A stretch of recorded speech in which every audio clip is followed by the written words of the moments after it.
News from across the Federation, spanning the region and covering the globe. This is the KyssFM SKN News Now Evening Edition, your one true source for news.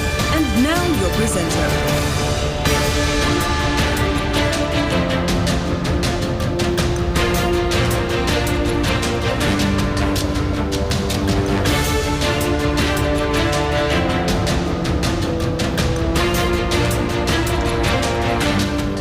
Good evening, I'm Ebony Brandon. Today is Tuesday, 21st February 2017. This is the SKN News Now Evening Edition. These are our headlines tonight. Nationally, former Prime Minister, the Right Honourable Dr. Denzel Douglas, says the Federation missed out on an opportunity to weigh in on regional issues at the CARICOM Heads of Government meeting. And a local attorney and psychologists are warning that there are severe penalties and consequences associated with the distribution of child pornography. Regionally, Trinidad and Tobago police officials are raising an alarm over the irresponsible gun owners in the country. And internationally, we have more for you tonight on the ongoing situation with famine in Africa. Stay with us. SKN News Now will continue in just a moment.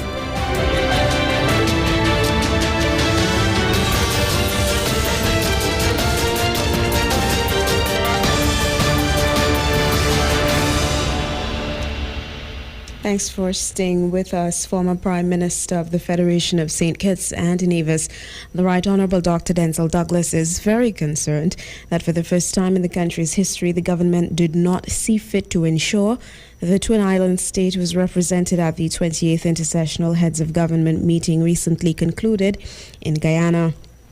Apparently sidelined by the celebration of their second anniversary in government, Dr. Douglas believes the Dr. Timothy Harris-led administration missed a golden opportunity to have a say on key issues facing the region. Dr. Douglas continues that this also raises a host of questions about the path the Federation and government are on. The government of St. Kitts and Nevis, for the first time since it's a member of the Caribbean community, could not spare the time or did not think it necessary to send even one government official to represent the government, to represent the citizens, and to represent our country on a whole to the 28th Intersessional meeting of the Conference of Heads of Government of CARICOM held in Guyana on the 16th and the 17th of February, just last week. It was also the week when political pundits and regional heads of government are asking themselves, what is it that is happening to the once stable, liberal and progressive country of St. Kitts and Nevis? A one-time leader in economic growth and global debt reduction strategies, a one-time leader in exports to the United States market, a leader in tourism growth, especially cruise tourism. With critical issues including regional security and the potential impact of new United States immigration policies tabled, Dr. Douglas is pondering what could have been so important that not one government official saw fit to attend the regional meeting. More than anything else, the former Prime Minister said that the failure to attend the Guyana meeting represents the government's failure of the people of St. Kitts and Nevis. What is really responsible for this government of Timothy Harris to have fallen from grace in its contract with the people so that it cannot even spare 2 days, 1 day, 12 hours, 6 hours to sit with his own colleagues as heads of government to discuss critical regional and international issues like, for example, Trump's immigration policy and its effect on tourism and crime and the citizenship investment programs in the Caribbean region. To discuss issues like the CARICOM single market and economy, with regard to free movement of goods, services, and skills or labor or people, and cross-border establishment of businesses. Why couldn't he have found the time to discuss issues of de-risking strategies of the global international banks and the challenges of withdrawal of corresponding banking services and effects on the indigenous banks in the Eastern Caribbean, especially our own two indigenous banks here, that is the National Bank of St. Kitts, Nevis and Niquola and the Bank of Nevis. Why couldn't he have found the time to discuss issues of tourism in the context of proposals of the Caribbean Tourism Organization and the Caribbean Hotel and Tourism Association for advancing regional tourism agenda, especially through public-private sector partnerships? Over the past 2 years, a marked increase in the circulation of pornographic videos, particularly via social media platforms, has been observed in the Federation of St. Kitts and Nevis. While these videos occasionally find their way onto Facebook, due to that site's strict security codes and penchant for banning the persons who post them, the mobile messaging application WhatsApp has become the preferred medium of dissemination. Of great concern to many is the number of circulated videos which depict minors engaging in sexual activity. This material automatically is categorized as child pornography. SKN News Now spoke with Angelina Suka today. She's an attorney at law to ascertain the legal implications which accompany the circulation of child pornography. According to Ms. Suku, there are two pieces of legislations on the books here in St. Kitts and Nevis which speak to child pornography. The first of which is Act number 27 of 2009, the Electronic Crimes Act. Two types of laws which govern child pornography. There is the Electronic Crimes Act, which was passed in 2009 on the 26th of November.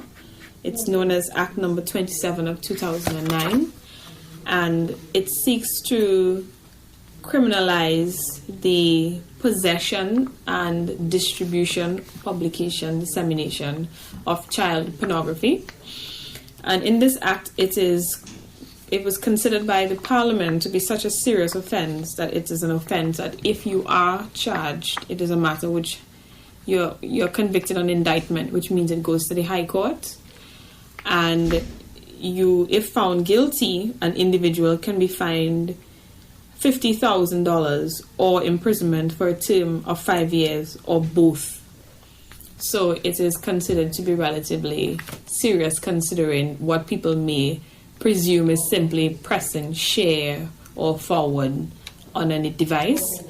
And it's wide enough to cover activities such as minors engaging in sexually explicit conduct. So it's not just the act of sex. Once it's sexually explicit, a person who appears to be a minor, and I think they had put that in because sometimes you have problems with the actual proof of confirming that this person is a minor without getting the parent consent to get the birth paper and that sort of thing, as well as any realistic images representing a minor engaged in sexually explicit conduct. So it will capture stilled images, it will capture actual videos and that sort of thing. And in terms of publishing, they speak about circulating, delivered, exhibiting, exchanging, bartering, selling, distributing, transmissioning, renting. So they're trying to cover all aspects, including the recent increase in sharing these sort of videos or pictures through social media like WhatsApp and so forth. So it's not just a matter of someone selling a DVD on the street, but it will cover Facebook, Instagram, Twitter, WhatsApp, and that sort of thing. Ms. Suku continued that under the second law, those guilty of non-consensual distribution of sexually explicit media content of a child are also liable to be sued. The second type of law is the recent creation in the Nevis court of a civil remedy, which is a remedy through the law of confidentiality, where if you, as a private person, distribute the sexually explicit content of a child or anyone without that person's consent, and in this case, because it's a child, they would not be able to give the consent, it will have to be the parent, then you will be not guilty but liable to pay damages for breach of that child's private rights. And there have been cases, for example, in the UK, where even taking pictures of children without their consent, persons have had to pay thousands of pounds because the privacy of a child is usually seen by the court as even more sacred than even that of an ordinary adult. The attorney concluded with a blunt warning to the recipients of pornographic videos, both of minors and adults. Delete them. I tried to stress this before. If you receive the video, then you should delete it. Because as you would realize, especially in the context of child pornography, the legislation is wide enough that it speaks about persons being in possession of. So even if you were the person going out there and looking for that type of video, once you are found to be in possession of that, then you've committed an offense. And it's an offense which is very serious, because it's one of those offenses that go to the High Court. So my advice to you would be to delete it immediately. If you receive it and then you send it to someone else, you are also committing an offense, a criminal offense, which if the police decide to take action, they can. Or you're also committing an offense against the persons in the video, in the video, in the civil side of the law, because you are breaching their right to confidentiality or privacy, depending on whether the person that's disseminating it is someone in a public official or a private citizen.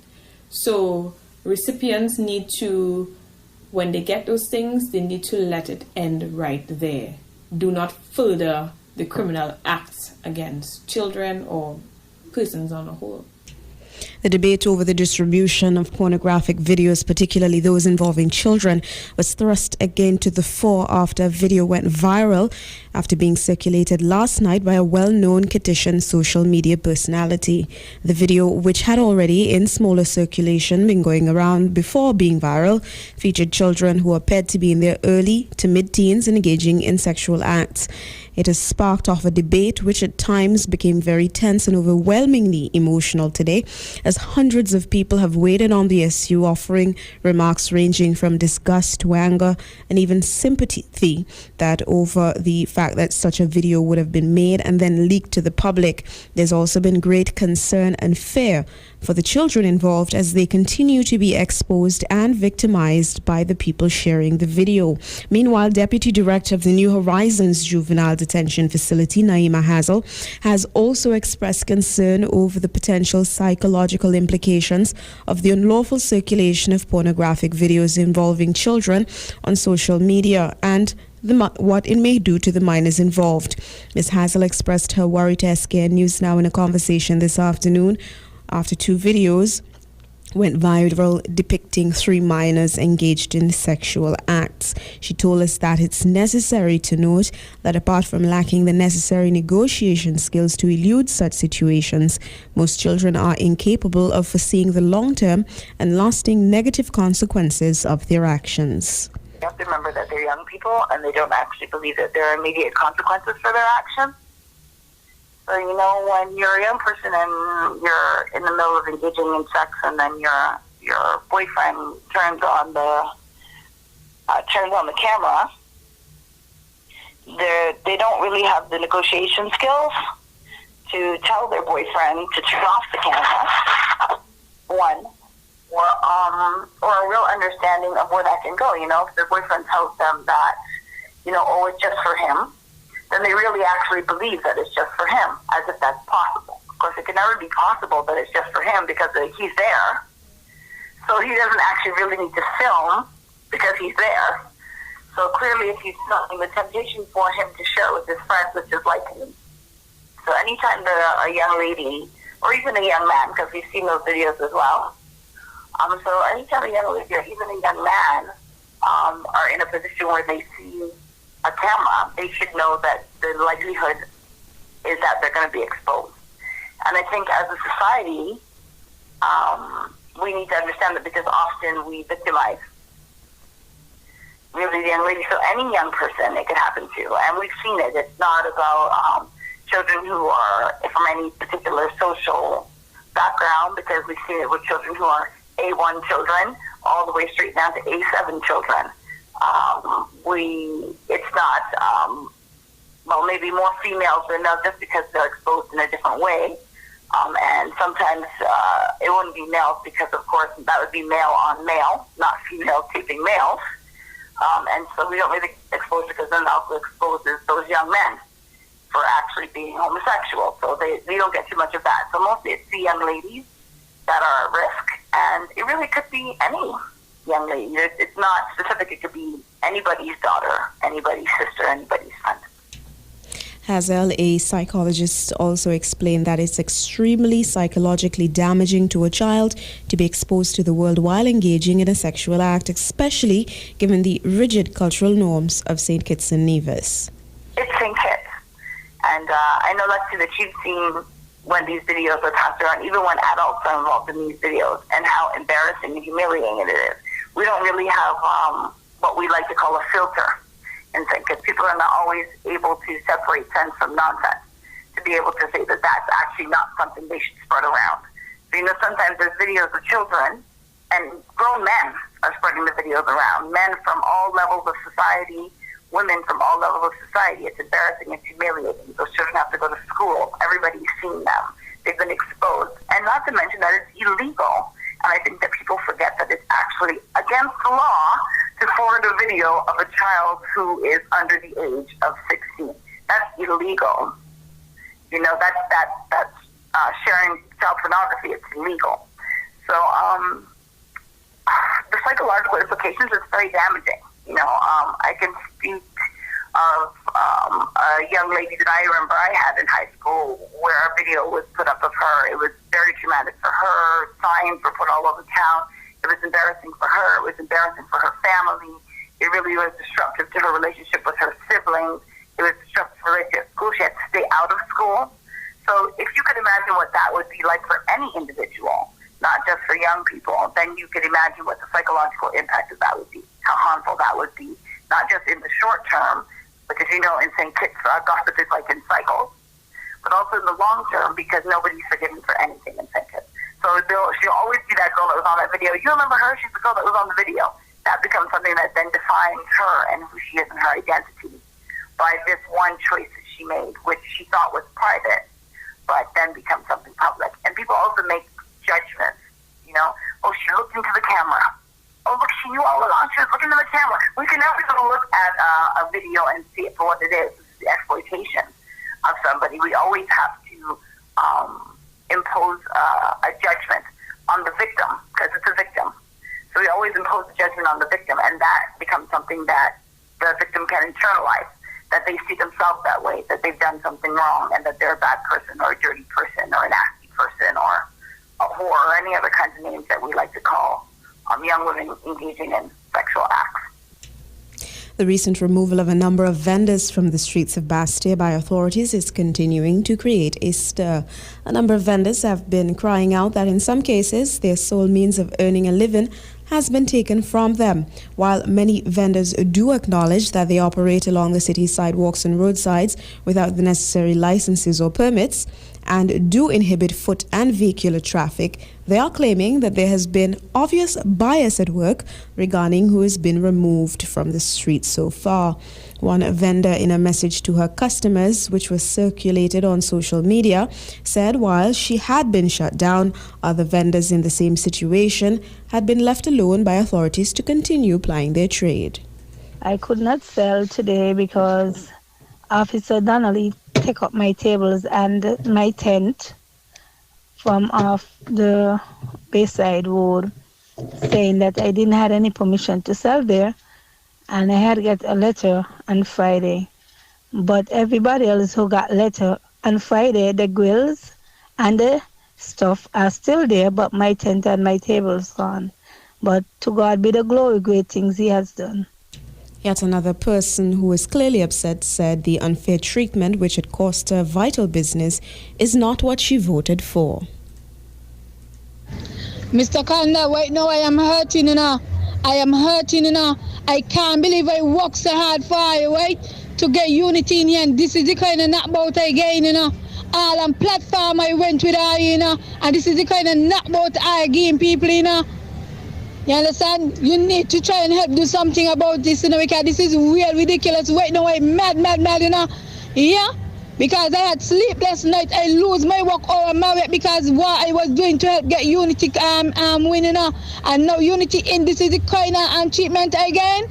After I work so hard that I say, you ain't gonna victimize this small man, and you're gonna be fair share for all. This is fair share for all where people going to, They go remember, that 4 years just around the corner, 4 years gone done right now, and the same small man do they're going back, going knock back pan, and me not campaigning nobody now. I must remember that my family big and me got plenty of friends. Former Prime Minister, the Right Honourable Dr. Denzel Douglas, earlier today said the reality is that the issue of unregulated vending in Bastille must be addressed. However, it has to be undertaken fairly and with compassion. You cannot have double standards, otherwise you will fall from grace and you will only have one term. That is the message here. And unless the vendors issue is treated in a humane and consultative way, possibly finding spaces and places where they can be properly allowed to ply their trade, you will have confusion in the country. Because, yes, the sidewalks should be free, but people have to live. Finally, this evening, Minister of Tourism, Commerce, International Trade and Industry, Honourable Lindsay Grant, says the Federation is positioned to have a record-breaking tourism season. In a recent public address in Challenges, Mr. Grant said the record number of ships can be expected this December. When I look at the schedule for just December of this year, December, you don't have one day in December when you ain't have a ship. Not one day. The taxi drivers them balling now say, "By grand, you're giving us too much now." That's what they say now. Not one day in December you have free. And what I want to tell you, they have more than 1 days when we have 4 ships, 5 ships. There's a day when we have 7 ships. 7.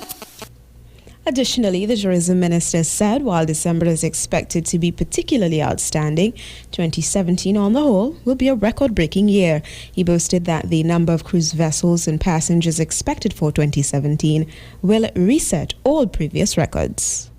We break the records them last year with the most passengers. 913,000 last year. Break the record. We break the record last year with the number of ships, 371 ships. This year, we're moving from 913,000 to 1.09 million. We're breaking the million passenger mark, and we're breaking the record again. And on top of that, we're giving you over 400 ships this year. While the minister is very optimistic, the Caribbean Tourism Organization is contradicting what he says. A recent report indicated a decrease in cruise ship passengers to St. Kitts and Nevis for the first 6 months of 2016 compared to the same period in 2015.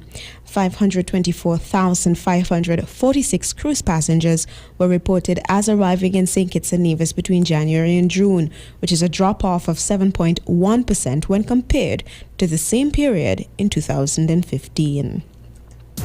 Still to come in regional developments tonight, St. Vincent and the Grenadines Prime Minister Ralph Gonzalez wants citizens to take advantage of the opportunities the new Argyle International Airport will present.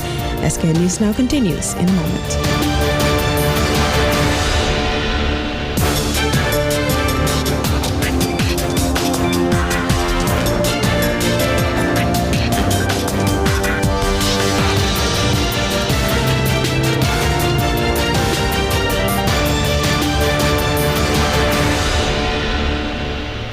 Trinidad and Tobago's acting police commissioner is deeply concerned over the irresponsible use of licensed firearms by owners and the fact that persons other than the holder of these licenses are being allowed to access them.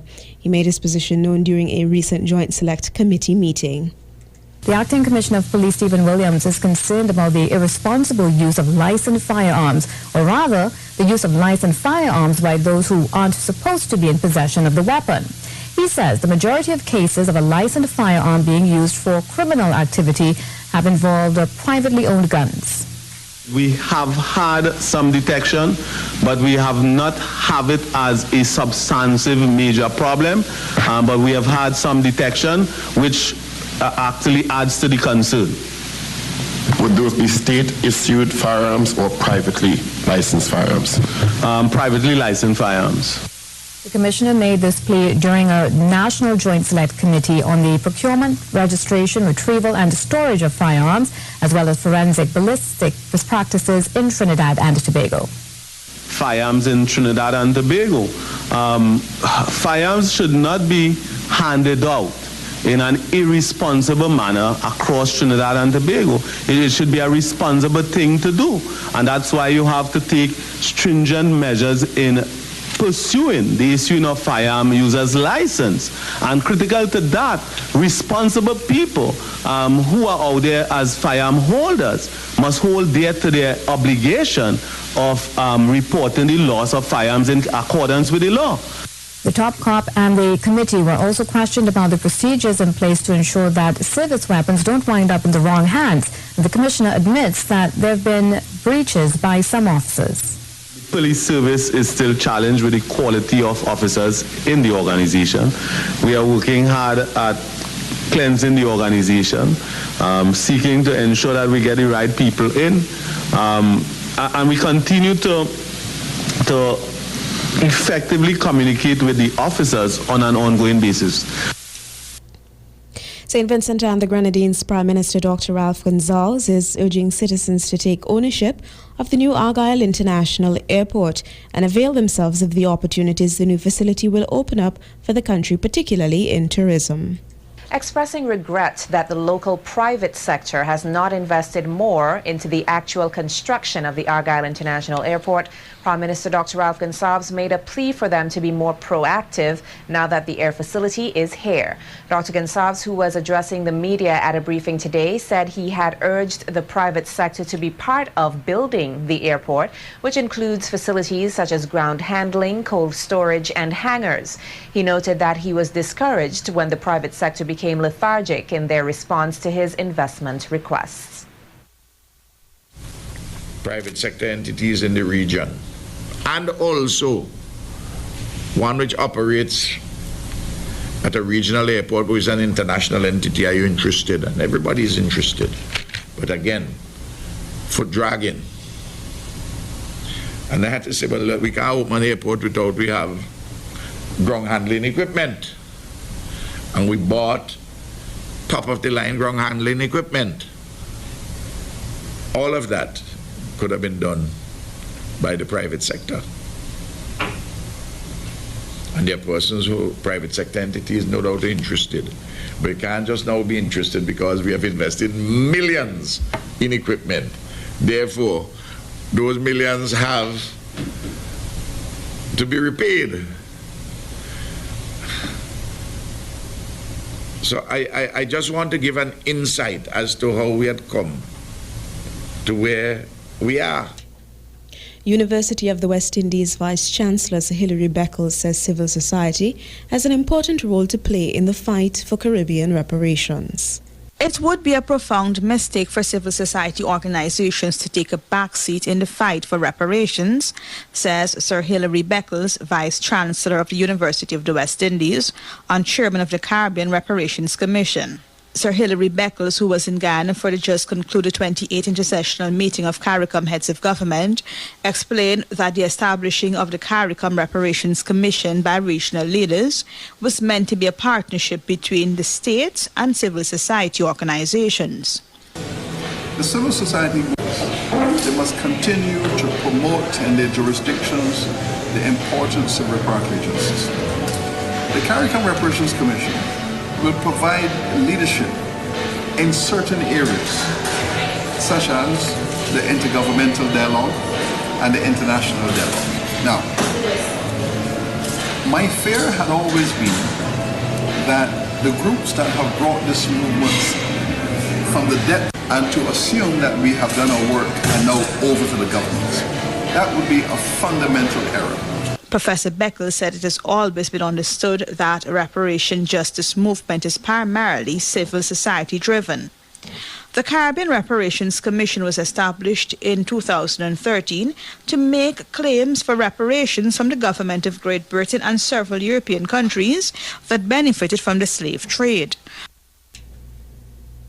Coming up in the international segment of SKN News Now, a court has sentenced an Israeli soldier to 18 months in prison for killing an injured Palestinian.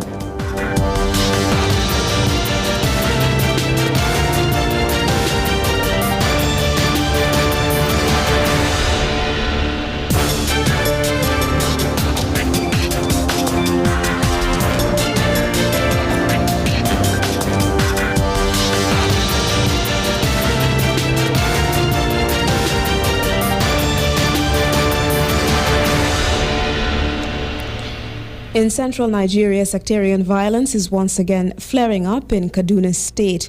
Attacks have killed at least 200 people since December and left both Christian and Muslim communities in ruin. Chika Odur traveled to the southern Kaduna State to investigate.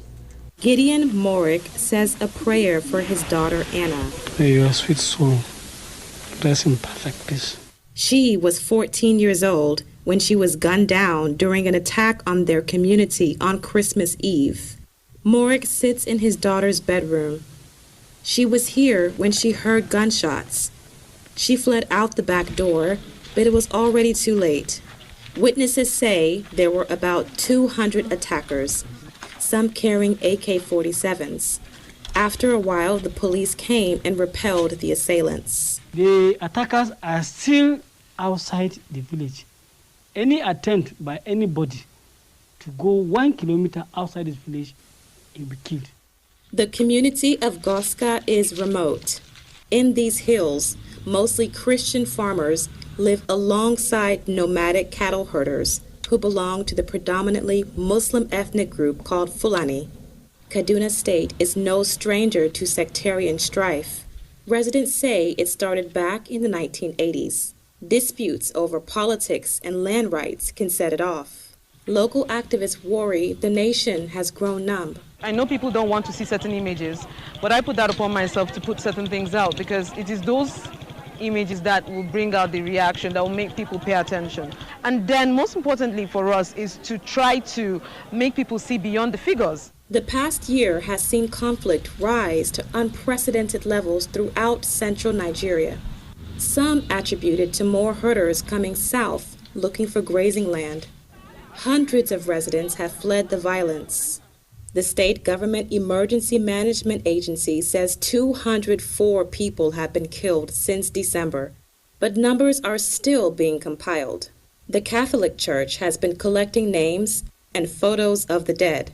The violence erupted in December despite a government-imposed curfew. You can go and count from the graveyard. You can go, even the bones are still there. In Goska, residents say herders are trying to force them off their land. Police investigating told VOA they see a cycle of reprisal.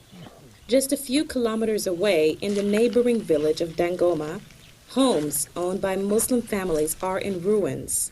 Residents say they were attacked December 23rd and 26th.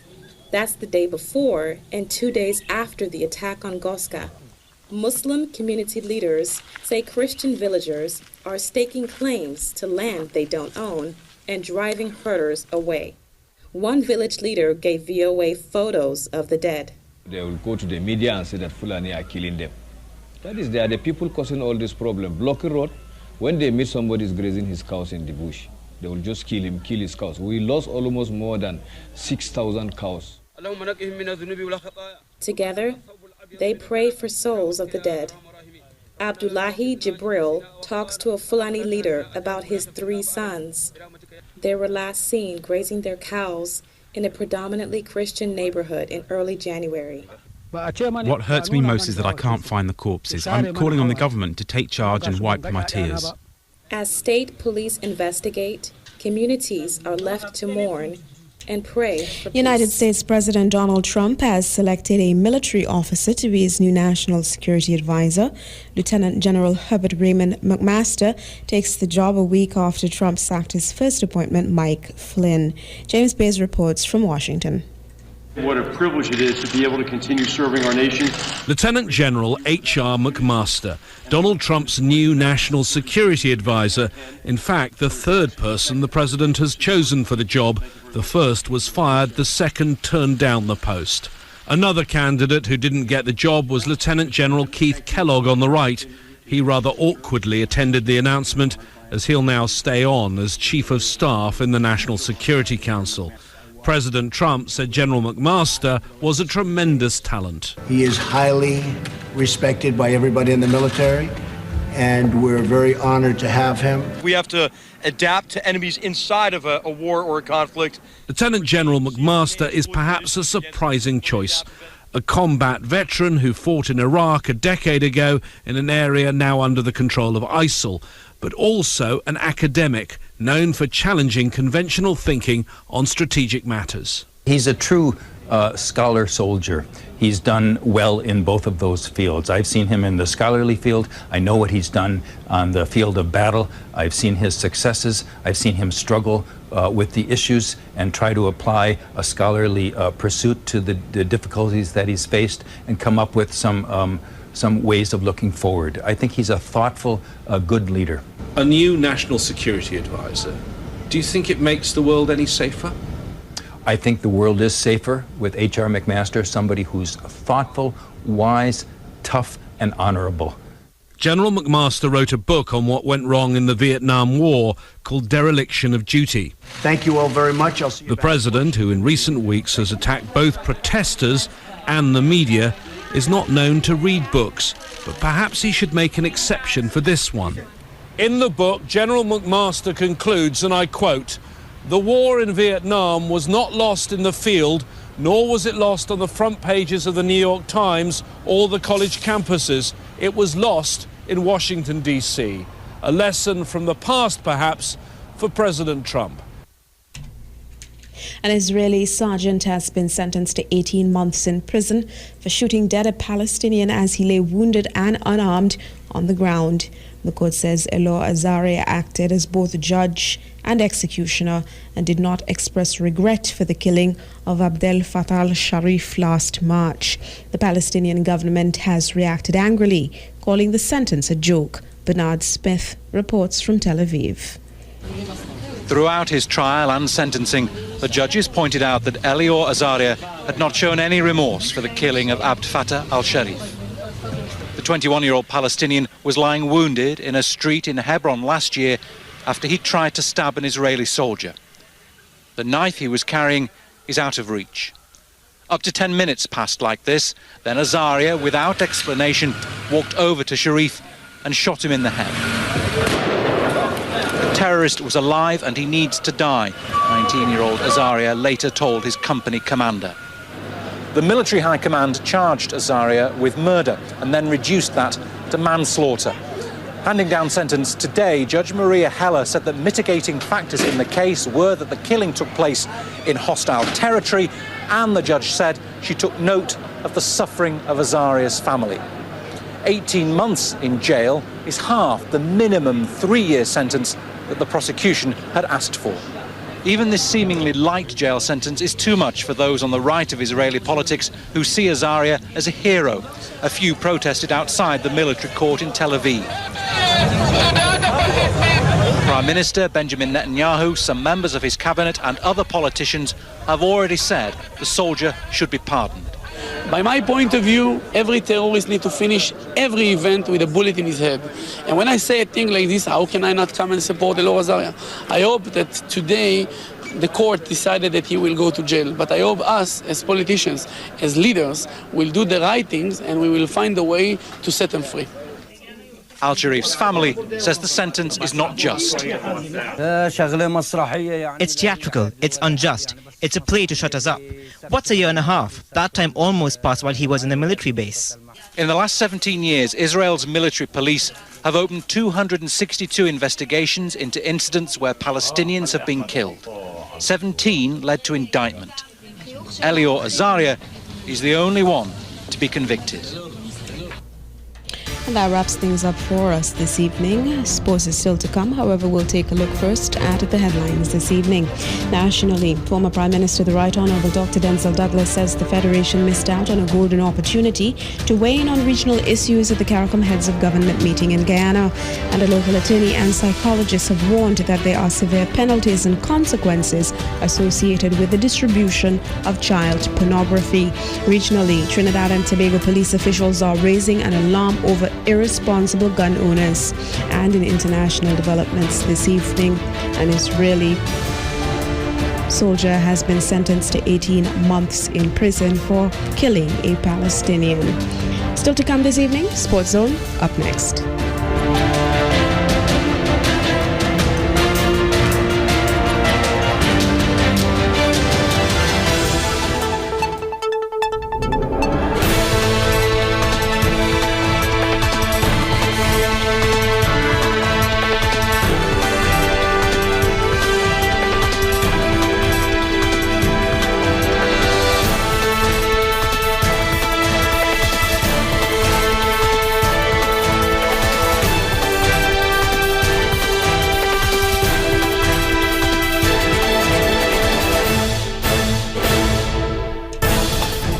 This evening in Sports Zone, just 6 months after the Rio 2016 Olympics, Rio state government has gone broke. We've got the details coming up next.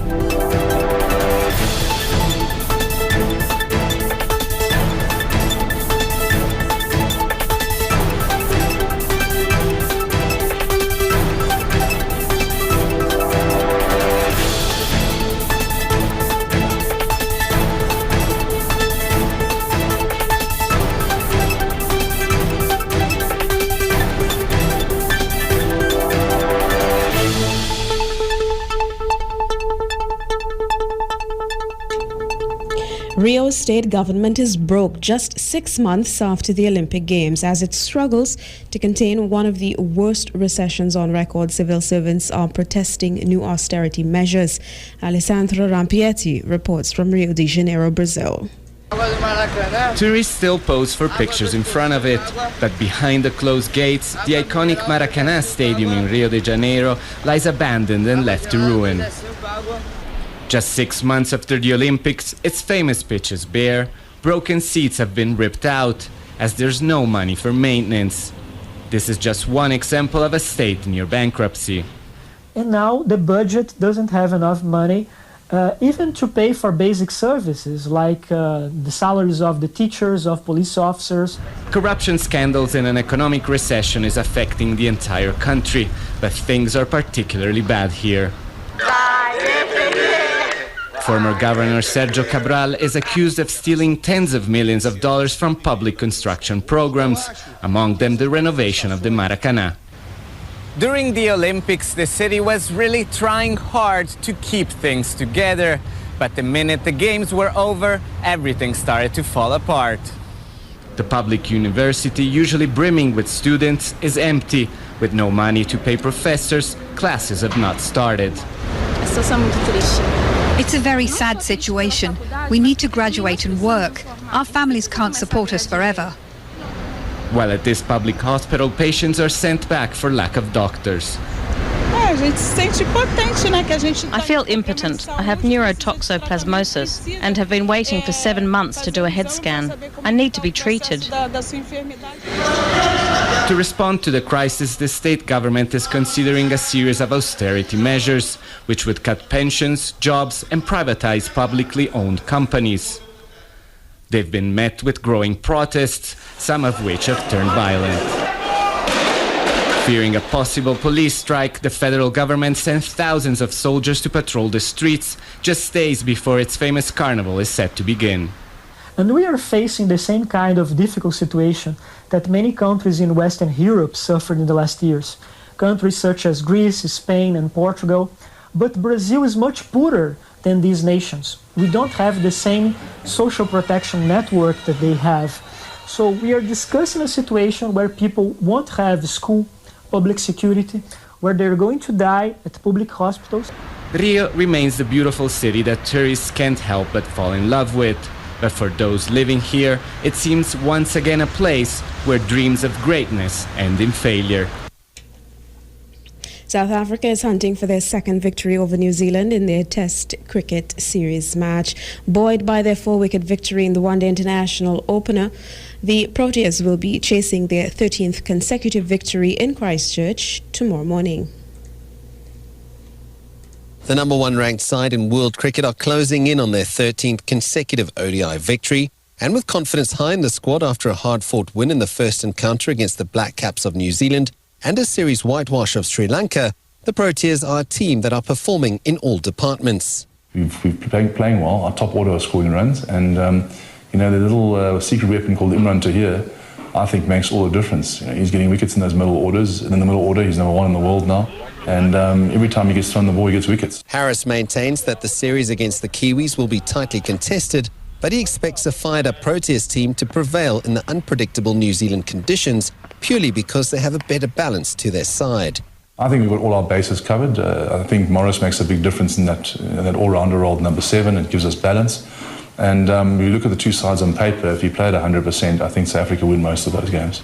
The Champions Trophy is just 5 months away, and despite their painful wait for a major ICC title, the former left-arm spinner believes that this tournament could be a turning point in the Proteas' fortunes. You need your senior players especially to put in big performances in those big games. So hopefully this time, touch wood, we can do that and go that step further and get into the final and then win an ICC trophy, and then we can let everyone jump off our backs. South Africa have been dominant in one-day international cricket. They've equalled their record of 12 consecutive ODI victories and have their sights set firmly on a 13th victory when they take on the Black Caps in the second one-day international. But their sights will be firmly set on the Champions Trophy, and after almost 2 decades of hurt, will see the tournament as an opportunity to finally put some baggage behind them and prove to the world that they can indeed win an ICC trophy.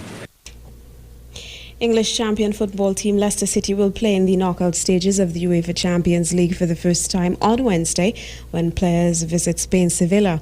But it's not all well with the team, which made headlines as one of the greatest sporting underdogs just a few months ago. The team was knocked out of the FA Cup by third-tier Millwall and is under threat of relegation from the Premier League. Lee Wellings has more from Leicester. They were fearless and unstoppable.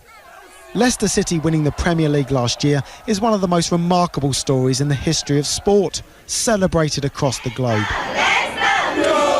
But miracles tend to raise expectations.